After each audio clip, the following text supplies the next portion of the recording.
I was 28 years old when my grandfather grabbed my wrist on his deathbed and whispered a secret that would change my life forever. He wasn't confessing a crime. He was telling me that for 30 years, he had been feeding a giant, hiding in the high valley behind our cabin. He made me swear to take his place, to protect a creature that the rest of the world called a myth. I thought he was hallucinating, until I hiked up Razor Peak and saw the massive, dark shape waiting for me in the snow. If you want to hear more true stories about the secrets hidden in the deep woods, please hit that subscribe button so you don't miss the next video. This is the story of the oath I kept for 30 years. I was 28 years old that December, a young man occupied with the business of starting a life, when the telegram summoned me back to the North Cascades. My grandfather, a man I had always viewed as carved from the granite of the mountains themselves, was finally losing his battle with time. I drove up the winding, ice-slicked logging road to his cabin, the wipers fighting a losing battle against the heavy, wet snow that defines a Washington winter. The cabin smelled of wood smoke, old wool, and the metallic tang of sickness, a sharp contrast to the crisp air outside. I expected a quiet goodbye, a few words about the property, and the reading of a will. I didn't expect to be conscripted into a war I didn't know was being fought. He was propped up in his bed, looking small beneath the heavy quilts, his breathing rattling in his chest like dry leaves, but his eyes were clear, burning with a frantic, desperate intensity that frightened me more than the shadow of death hovering in the room. He dismissed the nurse with a sharp wave of his hand, waiting until the heavy door clicked shut before he turned to me. He reached out and gripped my wrist, his fingers digging into my skin with a strength that belied his frailty. "Listen to me," he wheezed, his voice a harsh whisper. "We don't have much time, and I can't take this with me. You have to swear." He made me take an oath on the family Bible, a theatrical gesture that felt out of character for a man who had never been particularly religious. He made me promise that what he was about to say would never leave this room, never be spoken to a sheriff or a reporter, never be whispered to a wife. I swore, mostly to calm him down, thinking he was confessing to a crime or an old affair from his youth. But as soon as the words left my mouth, his grip tightened, anchoring me to the bedside. "There is something living in the high valley beyond Razor Peak," he said. "I've been feeding him since 1921. I stared at him, my mind trying to parse the sentence, wondering if the morphine had finally scrambled his wits. Razor Peak was a jagged, inhospitable spine of rock miles from the nearest trail, a place where the snow never fully melted. "Feeding who?" I asked gently, trying to ease him back to reality. "Not a who," he corrected, his eyes locking onto mine. "A what?" "A giant. The natives called them Sasquatch, but I just call him the old man. He's real, boy. He's as real as this bed, and he's going to starve if you don't take up the watch." He began to talk faster, the words tumbling out as he recounted a history that sounded like madness but had the terrifying ring of truth. He spoke of a winter 30 years ago when he found tracks that defied logic, of a chance encounter during a blizzard, and of a truce formed over venison and silence. He told me about the specific hollow where he left the food, the signals the creature used to warn of danger, and the absolute necessity of keeping the hunters away.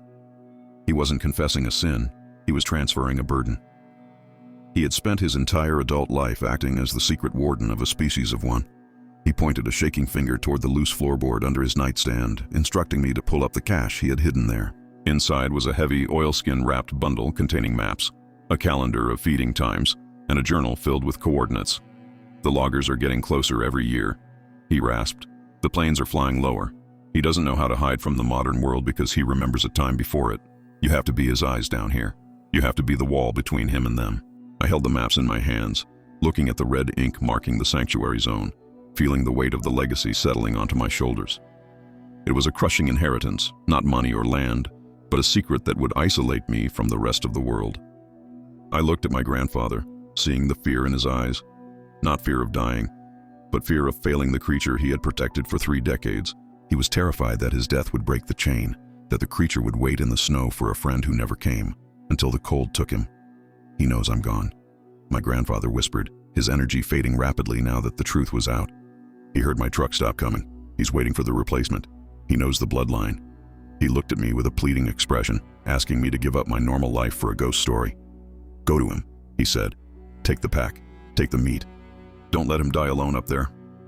It was the last coherent thing he said to me before the fever took him back under, his breathing slowing into the final rhythm. He passed away just before dawn, while the storm outside buried the world in white silence. I sat by his body for a long time, holding the oilskin bundle, listening to the wind howl around the eaves. I tried to convince myself it was a hallucination, a dying man's fantasy, but the detail in the maps was too precise. the journal entries too methodical.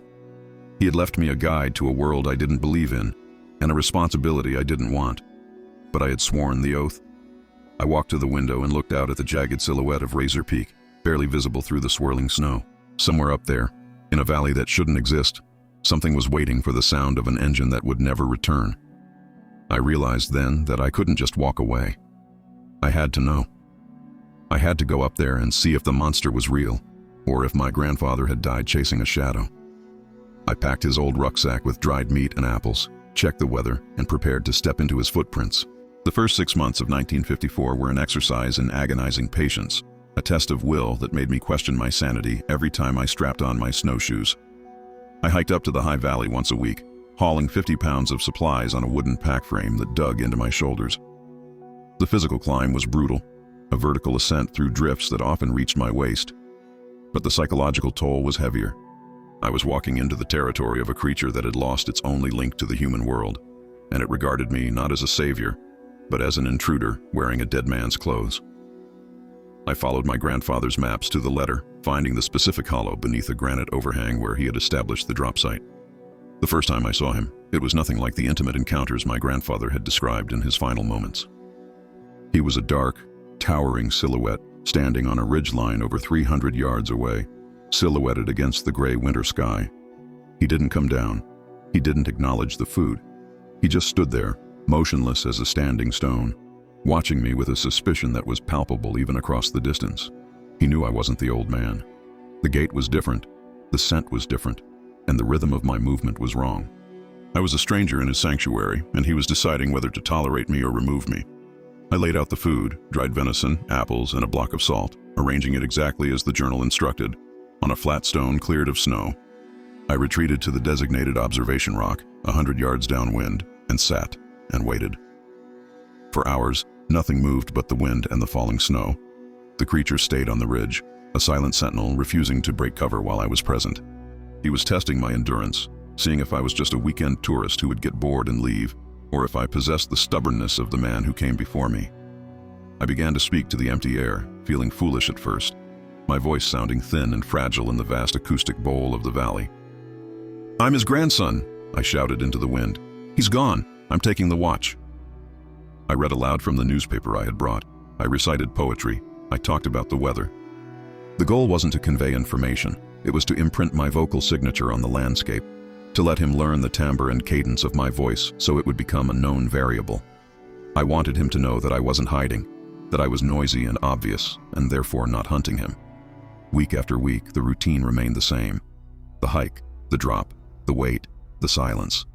I would leave at dusk freezing and discouraged, only to return the next week to find the food gone. He was taking it, likely under the cover of darkness after I had left, but he refused to give me the satisfaction of seeing him eat.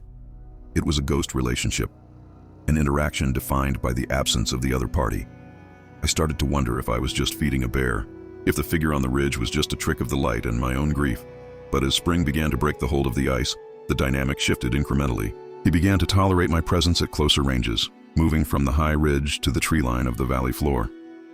He was still 100 yards away, always keeping a barrier of brush or river between us, but he was there. I could see the steam rising from his shoulders, the way the wind ruffled his thick, dark coat. He wasn't watching the perimeter anymore. He was watching me. He was studying my hands, my face, the way I sat still for hours without reaching for a weapon.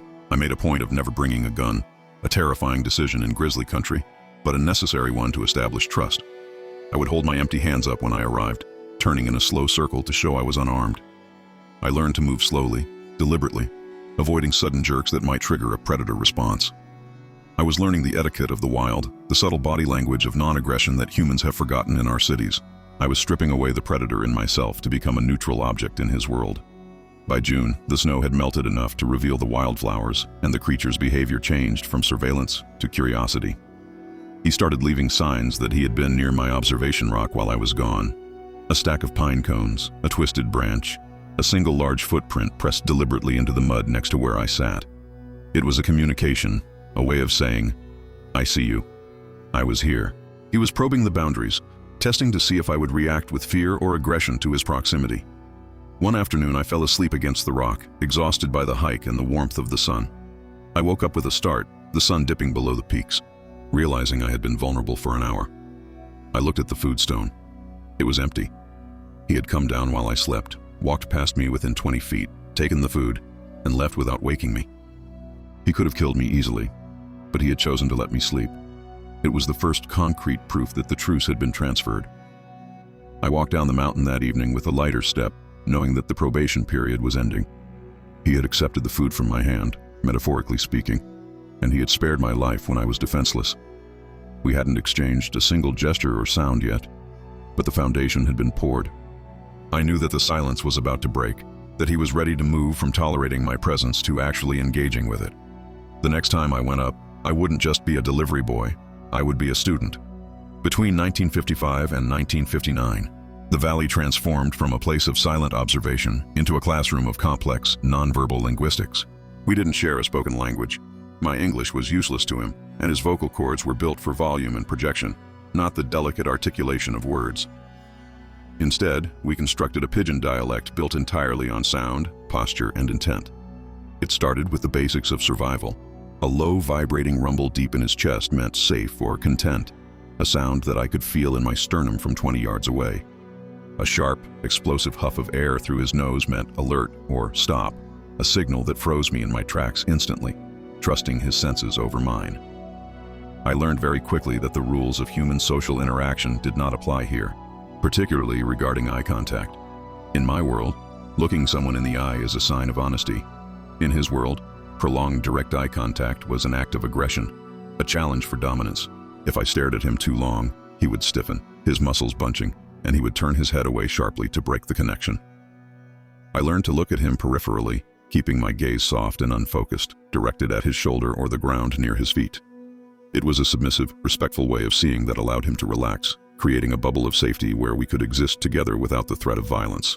The vocalizations he used were surprisingly varied, a vocabulary of pitch and rhythm that conveyed specific instructions. He used a series of soft, rapid tongue clicks, tick-tick-tick, when he wanted me to move or follow him. It sounded almost like stones being knocked together underwater, a sound that didn't carry far but was distinct against the background noise of the wind. One click meant look, 2 clicks meant move, and a rapid stutter of clicks meant hurry. It was a tactical language, efficient and quiet, designed for a species that spent its life avoiding detection. His posture was a barometer for the entire valley. I learned to read the weather and the wildlife just by watching the set of his shoulders. If he stood tall with his head high, the woods were clear. If he hunched low, rounding his massive back to blend with the boulders, it meant something was wrong.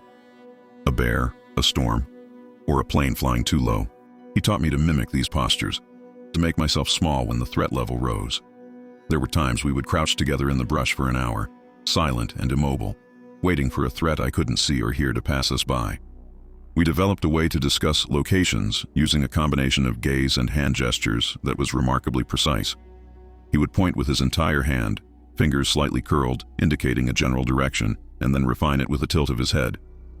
A lift of the chin meant high up, or ridgeline, while a downward cast of the eyes meant creek, or valley floor.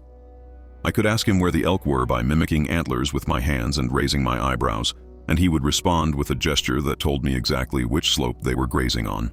It wasn't conversation in the philosophical sense, but it was operational communication. He also had a specific sound for me, a unique vocalization that he never used for anything else in the forest.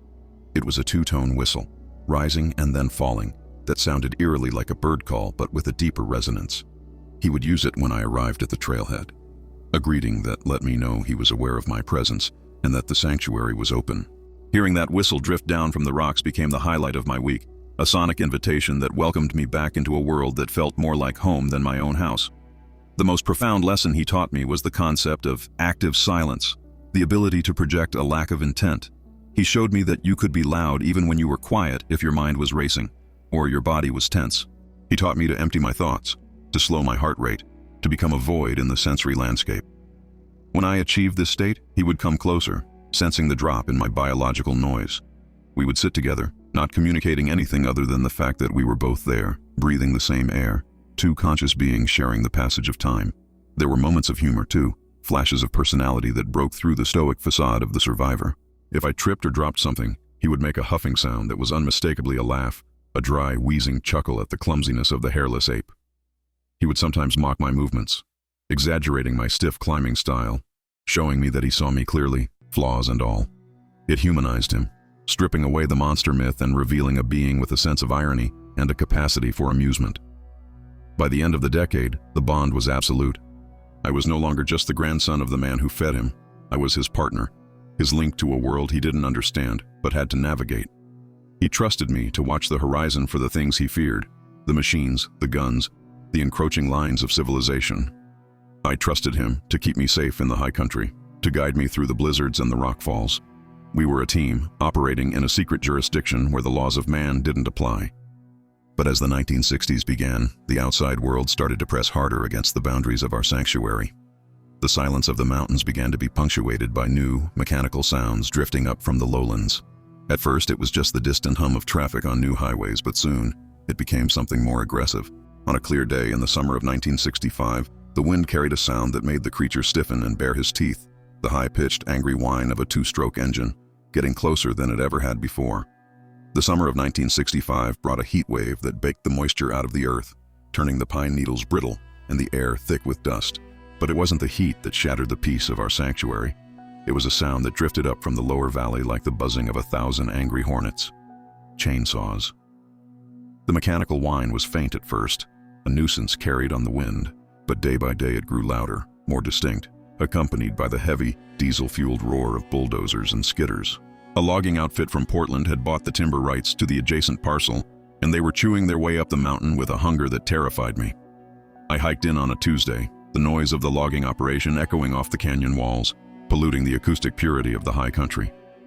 Every tree that fell landed with a distant thud that felt like a hammer blow to the temple, a vibration that traveled through the bedrock.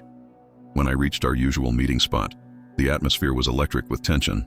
The creature wasn't sitting on his rock or waiting in the shade. He was pacing.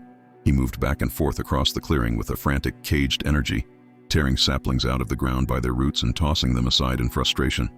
His agitation was visceral, a physical manifestation of panic I had never seen in him before. His fur was bristled, standing on end to make him look even larger, and his eyes were wide, rimmed with the white of sclera that usually remained hidden. He was making sounds I had never heard, high-pitched, chirping whimpers mixed with deep, resonant growls of rage. He wasn't just annoyed by the noise, he was terrified. He recognized the sound of the machines, likely from encounters decades ago or miles away, and he knew exactly what followed the saws. Destruction. I tried to calm him, using the safe rumble sound and holding my hands out, but he ignored me, his focus entirely on the invisible enemy below.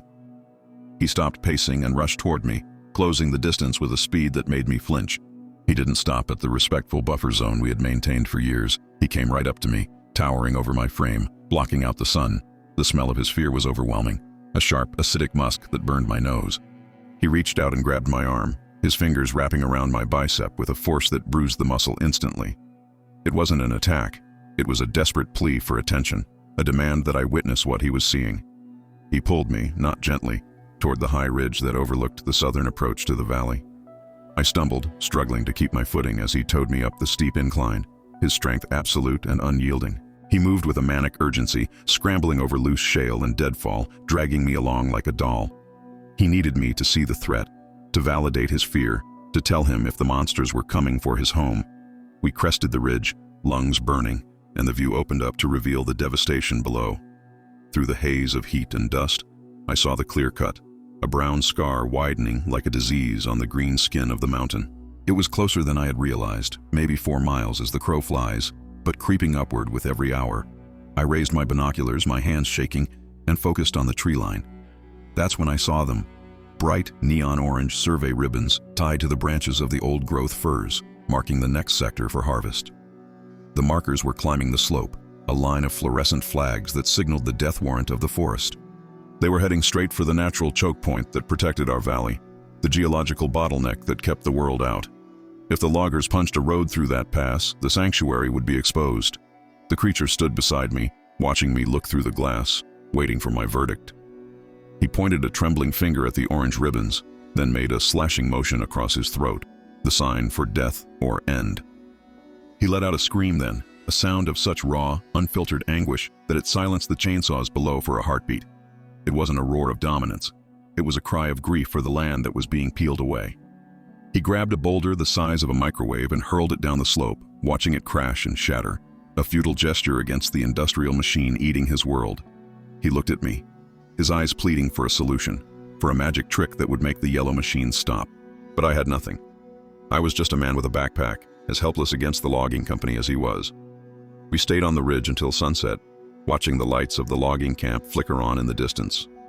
The creature sat hunched over, his arms wrapped around his knees, rocking back and forth in a rhythm of self-soothing. He understood the geometry of the threat. He knew that the buffer zone was shrinking, that the walls of his fortress were crumbling. The trust he had placed in the isolation of the high country was being betrayed by the economics of timber. I sat beside him, feeling the weight of his despair, knowing that our secret world was operating on borrowed time. I left him there in the dark, still watching the enemy camp, and hiked back down with a heavy heart. I spent the next few weeks making anonymous calls to environmental groups, reporting owl nests and erosion risks, trying to throw bureaucratic sand in the gears of the logging operation. It slowed them down, bought us a season or two, but the threat remained on the horizon. The creature became darker, more withdrawn, his playful humor gone. He spent the autumn stockpiling food with a frantic intensity, sensing that the world was turning against him. And as the leaves fell, nature seemed to respond to his distress, brewing a winter storm on the Pacific that would change everything. The winter of 1969 didn't arrive gradually. It fell from the sky like a judgment, burying the North Cascades under a suffocating blanket of white that broke records standing since the settlement days. It started in late December with a low-pressure system that parked over the mountains and simply refused to move, dumping snow at a rate of 3 inches an hour for days on end. The roads were the first casualty, the passes closing one by one as the plows surrendered to the volume of the drift. My access to the trailhead was cut off, severing the lifeline between me and the high valley just as the temperatures plummeted to 20 below zero. I spent January trapped in my own home, pacing the floorboards like a caged animal, watching the thermometer drop and the snow pile up against the eaves. The guilt was a physical sickness, a gnawing ache in my gut that grew worse with every howling gust of wind. I knew he was up there, exposed to elements that were killing livestock in barns down in the valley. I had missed our weekly drop, then two, then a month's worth of food. I was terrified that he would think I had abandoned him, that the trust we had built over 15 years would be buried under the ice along with his food cache. I tried to make the hike 3 times in January, driven by a desperate, reckless need to check on him. Each time I was beaten back by the mountain itself, forced to retreat by whiteout conditions that erased the world 5 feet in front of my face. On the second attempt, an avalanche scoured the trail just 10 minutes after I had crossed it, a thunderous reminder that the high country was a kill zone. I stood there, shaking in my snowshoes, looking at the wall of debris that blocked the path, and realized that pushing further was suicide. I had to wait, even if it meant he might starve. The silence of that winter was absolute, a dead, heavy quiet that swallowed sound and hope in equal measure. The radio reports were grim, talking about collapsed roofs and stranded motorists, but my mind was fixed on a specific hollow beneath a granite overhang miles away. I wondered if his biology could withstand this, if Sasquatch hibernated like bears, or if they had to keep moving to burn calories. I imagined him huddled in the dark, shivering, waiting for the whistle that signaled my arrival, a sound that never came. The thought of him dying alone, wondering where his partner was, kept me awake most nights. By mid-February, the storms finally broke, leaving behind a landscape that looked alien and sculpted, smoothed over by 12-foot drifts. I didn't wait for the roads to clear. I packed my gear, loaded with double rations of high-calorie sweet and dried meat, and set out on snowshoes from the highway. The hike that usually took me 4 hours took 10, a grueling, lung-burning slog through powder that tried to swallow me whole. I was navigating by memory and landmarks that were barely visible, crossing a world that had been reset to zero by the snow. When I finally crested the ridge and looked down into our sanctuary, my heart stopped. The valley floor was gone, replaced by a smooth white bowl of featureless snow. There were no tracks, no dark shapes moving against the white, no steam rising from the usual bedding areas. It looked like a graveyard, pristine and empty. I scanned the area with my binoculars, my hands shaking so bad I could barely focus the lenses, looking for any sign of life. I prepared myself for the worst, for the possibility that I was walking into a tomb to find a frozen corpse. I made my way down to the tree line, shouting his name, or rather the whistle sound I used, into the cold air. "I'm here," I yelled, my voice cracking. I made it. There was no answer, no answering knock, no movement. I approached the granite overhang where he usually slept, dreading what I would find. The snow had drifted high against the rock, sealing the back of the shelter. I started digging frantically, using my hands and a small shovel, tearing at the snowbank, needing to know. I broke through the crust and saw fur, dark, matted, and still. He was there, curled into a tight, dense ball deep in the recess of the cave, covered in a layer of frost. I reached out and touched his shoulder, expecting the stiffness of death, but the fur was warm. He let out a low, groggy grunt and shifted, his eyes cracking open to reveal slivers of amber. He wasn't dead. He was in a state of torpor, a semi-hibernation I had never witnessed before. He had shut his body down to survive the famine, slowing his metabolism to a crawl to wait out the storm. He looked at me, his gaze slow and unfocused, and then saw the pack of food I was dragging toward him. He didn't move to eat immediately. He just let out a long, shuddering sigh and closed his eyes again, but he reached out a hand and rested it on my boot. It was a gesture of profound relief, an anchor in the storm. He knew. He knew I hadn't left him. He knew I had fought the mountain to get back to him. I stayed with him for 2 days, feeding him small amounts of sweet as he woke up, watching the life return to his limbs. The winter had almost broken us both, but it had also revealed a resilience in him that was biological magic. He had survived the worst the world could throw at him by going dormant, by trusting that the spring and the ranger would eventually return. As the thaw began and his strength returned, I saw a new sharpness in his behavior, a shift from survival mode to something more cerebral. The 1970s were approaching, and he was about to show me just how much he had been learning while I thought he was just surviving. By the mid-1970s, the nature of our relationship had evolved from survival to science, though I was the only scientist documenting it. I had accumulated over 20 years of observations, filling notebooks with data that would have revolutionized primatology if I had dared to publish it. The creature wasn't just surviving. He was problem-solving with a cognitive flexibility that rivaled the great apes. He understood cause and effect, sequential logic, and the permanence of objects. I watched him use leverage to move rocks I couldn't budge, placing a smaller stone as a fulcrum with a physicist's intuition. He wasn't just brute forcing his environment, he was engineering it.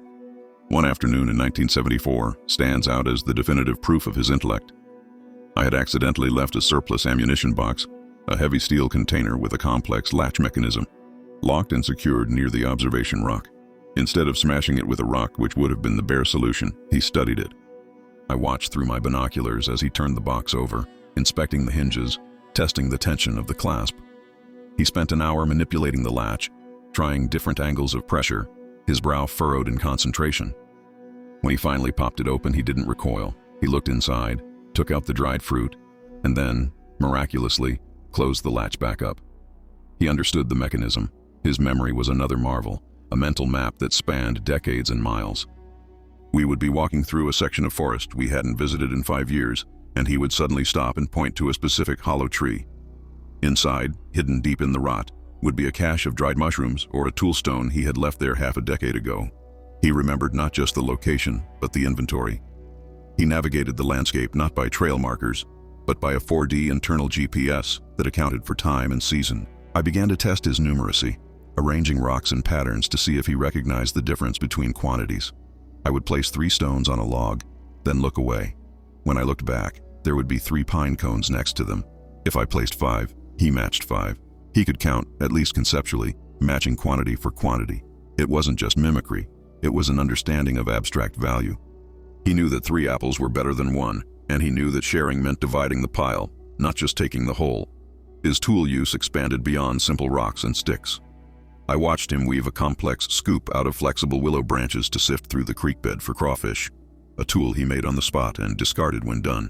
He used handfuls of moss as sponges to soak up water from deep crevices he couldn't reach with his lips. He was adapting materials to solve problems, creating technology in the moment. It challenged the definition of tool user that anthropologists use to separate humans from animals. He was somewhere in the gray area, a toolmaker who lived lightly on the land. Socially, his behavior hinted at a deep, lonely intelligence. He would sometimes sit for hours staring at the moon or at a sunset, with a posture of contemplation that felt philosophical. He wasn't just resting, he was thinking. What does a creature like that think about? Does he wonder why he is alone? Does he remember his parents? I often felt that I was sitting next to a philosopher king in exile, a being with a rich internal life that I could never access because I lacked the telepathy to read his thoughts. He also demonstrated a sense of aesthetics, arranging colorful stones or feathers in patterns near his sleeping area. They served no survival function. They were simply beautiful. He would pick up a geodes, break it open, and stare at the crystals inside, mesmerized by the geometry. It suggested a mind capable of appreciating beauty for its own sake, a trait often cited as uniquely human. He was an artist of the ephemeral, creating small moments of order in the chaos of the wild. Our communication during this decade became seamless, a telepathic dance of anticipation. I knew when he was thirsty before he signaled. He knew when I was tired before I sat down. We moved through the woods as a single unit, a symbiotic organism of man and beast. I stopped bringing the notebook as much, feeling that recording the data was less important than living the experience. The science felt cold compared to the warmth of the friendship. But as the decade closed, I noticed a subtle shift in his physical condition. The gray that had started on his muzzle in the 60s was spreading to his shoulders, a frost that wouldn't melt. He was slower to rise, stiffer in the mornings. The invincible giant was aging, his biological clock ticking in sync with mine. We were two old bachelors growing old on the same mountain, and the realization brought a heavy, melancholic shadow to our sunny afternoons. The 1980s were looming, bringing with them a new wave of technology and intrusion that would threaten our sanctuary like never before. The world was getting faster, louder, and more crowded, and I worried that my aging friend wouldn't be able to keep up. The golden age of our isolation was ending, and the era of the satellite and the trail camera was beginning. I knew, deep down, that we were entering the final chapter of the story. The 1980s arrived not with a bang, but with the steady, creeping hum of a world that had run out of patience with mystery. The isolation that had protected the North Cascades for a century was being eroded by better technology and a new breed of explorer. The trailheads, once empty except for hunters in flannel, were suddenly filled with cars bearing out-of-state plates and hikers in bright neon Gore-Tex. They carried lightweight topographic maps that showed trails I had once considered secret, erasing the blank spots on the map where my friend lived. I watched the parking lots fill up on weekends, feeling a paranoid dread that the walls of our fortress were finally being breached by tourism. The equipment had changed, and that changed the reach of the intruders. In the 50s, a hiker needed heavy wool and grit to get to the high valley. Now, they had internal frame packs and freeze-dried meals that allowed them to push deeper and stay longer. I started finding boot prints in sectors that had been pristine for decades. The waffle stomper tread of Vibram soles marking the mud near the buffer zone. Every footprint felt like a violation, a crack in the dam that held back the flood of civilization. I spent my hikes erasing these signs, sweeping branches over trails and moving rocks to discourage access, fighting a silent war against the curiosity of strangers. The sky, too, became a source of constant anxiety. Small private planes, Cessnas, and Pipers began to drone over the peaks with increasing frequency, buzzing the ridges for the thrill of the view. The sound drove the creature into a panic I hadn't seen since the logging scare. He would dive for the cover of the dense hemlocks the moment he heard the engine, pressing himself flat against the earth, terrified of the mechanical birds. He understood that the threat wasn't just on the ground anymore. He was being hunted from above by eyes he couldn't hide from. I watched him tremble as a plane circled low, realizing that his world had become a cage with a glass roof. My role shifted from companion to perimeter security guard. I spent less time sitting with him and more time patrolling the lower trails, intercepting hikers who were straying too close to the sanctuary. I became the grumpy local, the old man warning of washouts, aggressive bears, and rock slides that didn't exist. "Turn back," I'd lie, pointing down the mountain. "Trail's gone. Nothing up there but trouble." Most listened, intimidated by my grim demeanor, but some pushed on, forcing me to circle back and create physical barriers, felling small trees across the path to block their way. The creature sensed the encroachment, his behavior shifting from the relaxed confidence of a king to the skittish wariness of a fugitive. He stopped patrolling the open ridges, sticking to the deep shadows of the ravine floor even in broad daylight. He moved less, conserving his energy and his visibility, his world shrinking down to the few acres of heavy timber where he felt safe. He would look at me with confused, frightened eyes, gesturing to the distant noise of a highway or the drone of a plane, asking silently why the world was getting so loud. I had no answer for him that wouldn't break his heart. His physical decline accelerated under the stress of this constant vigilance. The gray in his fur was absolute now, a silver mantle that made him harder to see in the twilight but marked him as a relic. He developed a deep, rattling cough that echoed in the canyon, a sound I prayed the wind would mask from the hikers below. He moved with a stiffness that was painful to watch, his hips locking up in the cold mornings, requiring him to lean heavily on trees for support.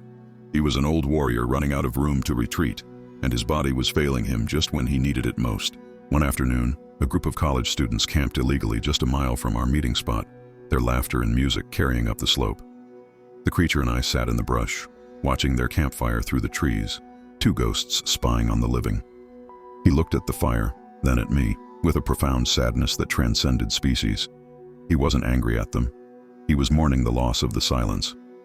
He realized, perhaps more clearly than I did, that his time was over.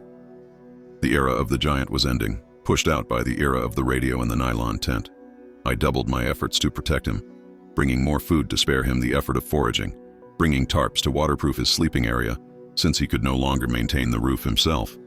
I felt a desperate need to make his final years comfortable, to buffer him against the harshness of the modern age. I was compensating for the world's cruelty with apples and venison, a meager offering against the extinction of his way of life.